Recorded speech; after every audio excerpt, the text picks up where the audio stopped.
Kami melakukan studi tentang kebocoran pendapatan negara dari sektor perkebunan tembakau ini.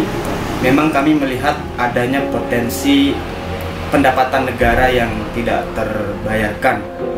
Nah, kemudian juga siapa yang tidak tahu bahwa tembakau ini dianggap sebagai emas hijau baik oleh masyarakat umum ataupun pemerintah, karena memang pendapatan yang cukup tinggi dari tembakau ini. Nah, kemudian juga banyak persoalan petani yang mengeluhkan soal tidak terbelinya, kemudian adanya perlindungan petani yang tidak dilakukan oleh pemerintah padahal sudah ada regulasinya, tetapi pada tataran implementasi itu tidak dilakukan. Kemudian juga yang paling terpenting adalah kami ingin menemukan berapa sih kira-kira potensi kebocoran pendapatan negara dari sektor tembakau ini. Nah, setelah kami melakukan observasi awal selama 1 minggu, saya pribadi turun ke lapangan, kemudian tim yang lain juga turun. Kami menemukan fakta-fakta itu bahwa benar banyak kecurigaan kami, itu dugaan kami yang terjadi. Misalnya tadi bahwa ada perusahaan ilegal, kemudian pelindungan petani, pola kemitraan yang sudah tidak sehat, tidak sesuai dengan perda yang ada, yaitu Perda nomor 4 tahun 2006 maupun Pergub nomor 2 tahun 2007 tersebut. Nah, itu kemudian yang kami termotivasi bagaimana ketika nanti hasil temuan ini bisa kami dapatkan, ini akan menjadi rekomendasi untuk memperbaiki apa yang sudah terjadi, termasuk bagaimana untuk mencegah kebocoran pendapatan negara dari sektor tembakau ini. Tembakau merupakan salah satu sektor unggulan di Provinsi Nusa Tenggara Barat, di antara beberapa sektor lainnya, yang sejak lama menjadi salah satu komoditi tanaman musiman yang cukup menjadi salah satu pendapatan daerah. Tren pendapatan bagi hasil cukai di Provinsi Nusa Tenggara Barat 4 tahun terakhir terus mengalami peningkatan. Tahun 2017, DBH CHT sebesar 244,6 miliar rupiah, kemudian naik menjadi 248,8 miliar rupiah pada tahun 2018, dan 295,6 miliar rupiah di tahun 2019, kemudian tahun 2020 meningkat sebesar 359,9 miliar rupiah. Kontribusi DBH CHT yang terus naik membuktikan produksi tembakau di Nusa Tenggara Barat terus membaik. Tahun 2020, perusahaan-perusahaan pengembang budidaya tembakau yang memiliki izin beroperasi di wilayah Lombok sebanyak 13 perusahaan. Di antaranya adalah PT Jarum, PT Bentul, Mutu Permadi, IDS, AOE, BCS, PT Budi Jaya Sentosa, KUD Tunggal Kayun, PT Sumber Rizki, CV Bintang Emas, CV Karya Bersama Sejati, Kalimas Kencana, dan Surya Tembakau. Keberadaan perusahaan-perusahaan tersebut memperkuat tata niaga pertembakauan di Nusa Tenggara Barat yang berperan sebagai mitra petani untuk menyerap hasil pengembangan budidaya tembakau. Selain itu juga, perusahaan berperan melakukan pembinaan dengan sistem kemitraan. Seiring dengan itu, jumlah petani tembakau di Nusa Tenggara Barat juga cukup tinggi. Menurut data yang dihimpun Dinas Pertanian dan Perkebunan Provinsi Nusa Tenggara Barat, mencatat sebanyak 36.840 KK jumlah petani yang melakukan budidaya tembakau pada tahun 2018. Persebaran tembakau yang dominan ada di Lombok Timur dan Lombok Tengah. Dinas Pertanian dan Perkebunan juga mencatat sebanyak 23.000 hektar luas lahan yang ditanami tembakau pada tahun 2018 dan meningkat menjadi 24.000 hektar pada tahun 2019. Berdasarkan sejarahnya sendiri, khususnya di Pulau Lombok, komoditas ini sudah mulai ditanam sejak zaman kolonialisme Belanda. Umumnya tembakau yang ditanam di Pulau Lombok mirip dengan tembakau-tembakau yang berada di wilayah lain di Indonesia. Tembakau dengan kadar nikotin yang tinggi dan biasa dikonsumsi oleh warga Indonesia yang biasanya menjadi bahan baku rokok kretek. Tahun 1960 merupakan penanda dimulainya industrialisasi tembakau menggunakan campur tangan perusahaan.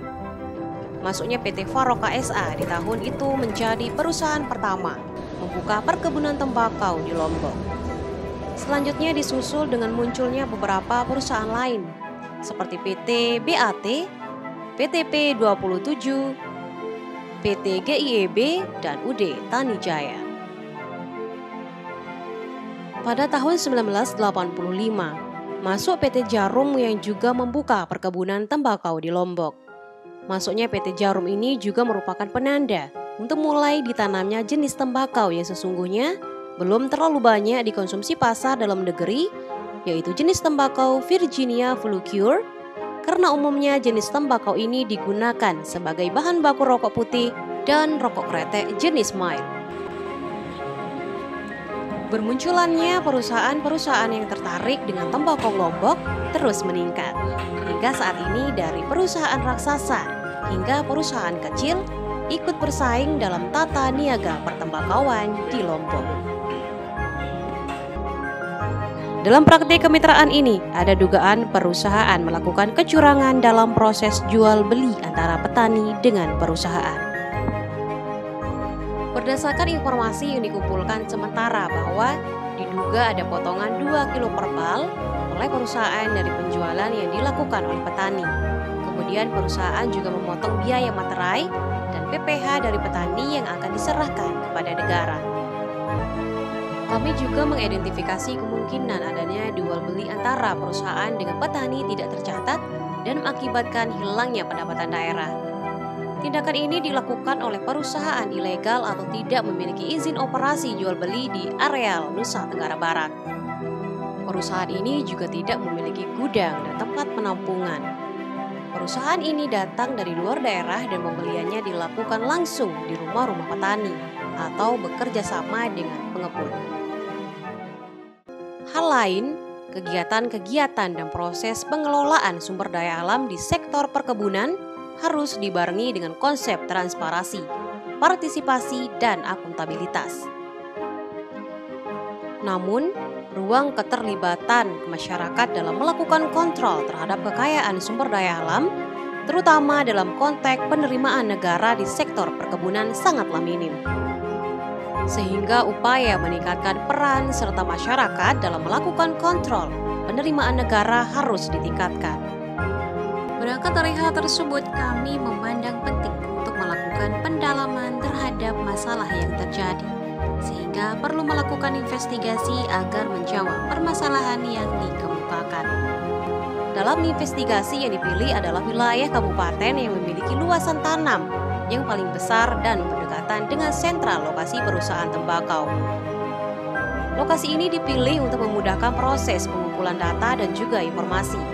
Wilayah tersebut adalah Kabupaten Lombok Timur dan Kabupaten Lombok Tengah, Provinsi Nusa Tenggara Barat.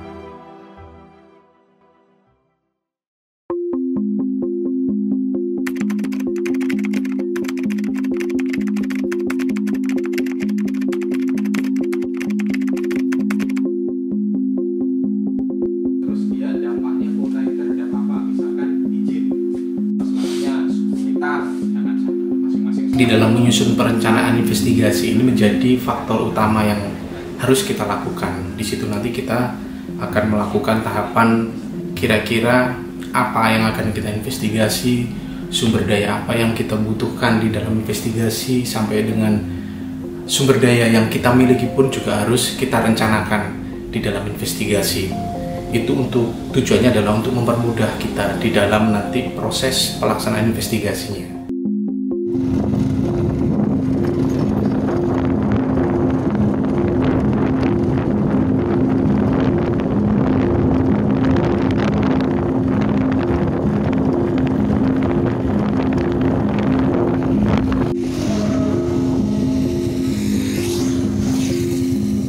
Tetap setiap tahun harus ada potongan pajaknya.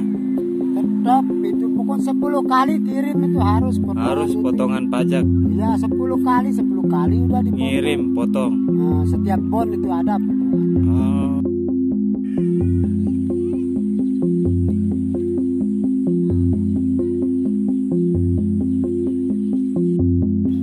Maksudnya nyogok ya bejulu mana modelnya? Iya doang, model pecah duit tapi jatah kan. Jadi main kurangan aja, main kayak tukang geri. Terus tetap dia dipotong 2 kilo Pada doang.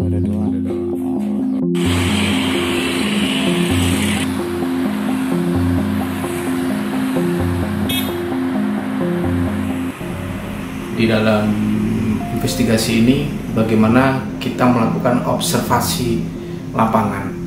Itu juga menjadi salah satu tahapan yang penting agar kita mengetahui kondisi lapangan atau kondisi objek yang sedang kita investigasi. Bicara soal wilayah, misalkan itu berada di wilayah mana, berada di desa mana, misalkan berada di kabupaten mana, di kota mana, agar kita juga bisa membayangkan setidaknya bagaimana sih masyarakat yang ada di situ itu seperti apa. Jadi harapannya ketika kita nanti masuk lebih dalam lagi untuk melakukan wawancara atau meminta informasi-informasi yang lebih kepada masyarakat, kita bisa memahami juga soal kultur dari masyarakat setempat. Tadi Pak, saya penasaran lagi soal perusahaan yang datang tiba-tiba ini. Iya. Kan kalau berarti kan dia ada punya petani mitra. Nah, itu masalahnya karena petani kita ini kan tidak tertib. Oh iya. Seandainya petani tidak menanam tembakau, kalau dia tidak bermitra, tidak mungkin dia akan datang. Nggak mungkin lah. Karena kita yang membuka pasar. Ya, gitu. Tidak bermitra tapi nanam, kan tidak mungkin masuk ke tempat yang bermitra. Kesempatan ini jadilah orang yang tidak ada izin. Terus gimana penindakannya Pak kalau yang tidak ada izin ini? Nah itu yang masih dengan perda ini kita akan coba pertegas.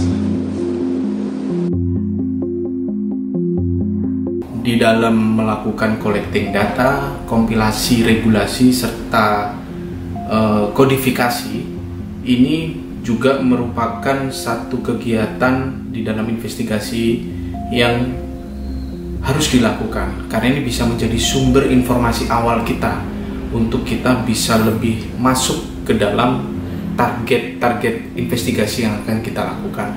Nah, di collecting data ini bisa bersumberkan dari informasi awal mungkin dari masyarakat, atau kita dari searching internet, kita mengumpulkan berita-berita media koran cetak maupun media-media koran dalam bentuk elektronik, kita mengumpulkan data-data dari informasi dari buku-buku misalkan. Ini menjadi salah satu langkah di dalam investigasi ini untuk bisa menjadi data awal bagi kita di dalam melakukan investigasi selanjutnya. Nah, salah satu informasi yang muncul di awal itu adalah bagaimana setiap tahun pemberitaan-pemberitaan di media massa itu terkait dengan petani tembakau kita ini, khususnya di Pulau Lombok ini, selalu diributkan adalah soal harga. Jadi setiap musim panen akan terjadi, kita selalu diributkan di soal harga yang tiba-tiba harga tidak sesuai dengan ekspektasi dari petani, harganya turun, atau bisa jadi isunya adalah soal kuota yang terbatas yang dimiliki oleh perusahaan, dan juga adanya beberapa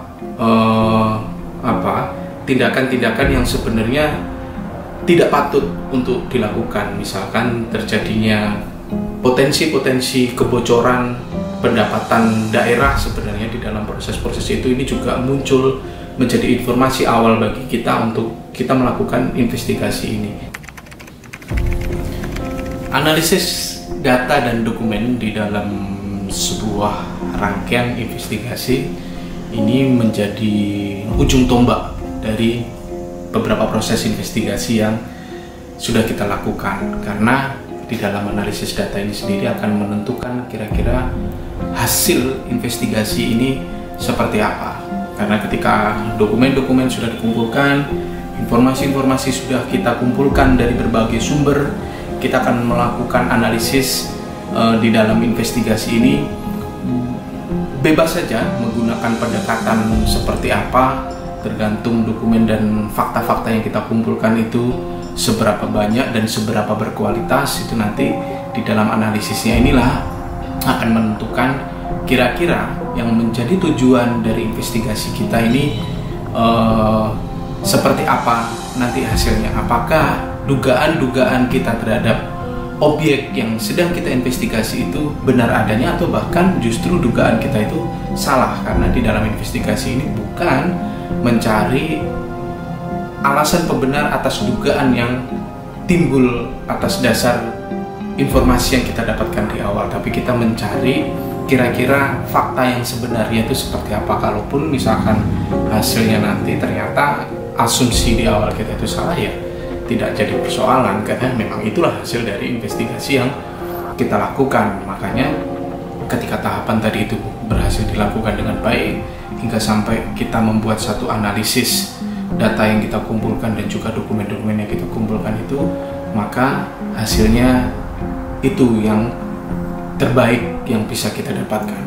Karena kita berangkat dari asumsi awal adanya dugaan potensi kebocoran pendapatan negara di sektor usaha budidaya tembakau ini, maka kita ingin memastikan kira-kira potensi-potensi dari setiap tahapan-tahapan itu seperti apa, sudah sesuai tidak dengan regulasi-regulasi yang ada, baik itu yang ada di dalam peraturan pemerintah daerah sendiri, seperti halnya yang tadi saya sebutkan, peraturan nomor 4 tahun 2007 tadi, dan juga beberapa aturan-aturan yang lain, misalkan terkait dengan soal pajak, terkait dengan soal misalkan berapa besaran harga yang harusnya diterima oleh petani per kilonya atau per kuintalnya di dalam pembelian tembakau itu yang kita lakukan analisis, yang tentunya kita landaskan dengan aturan atau regulasi-regulasi yang ada. Nah, jika itu terjadi, potensi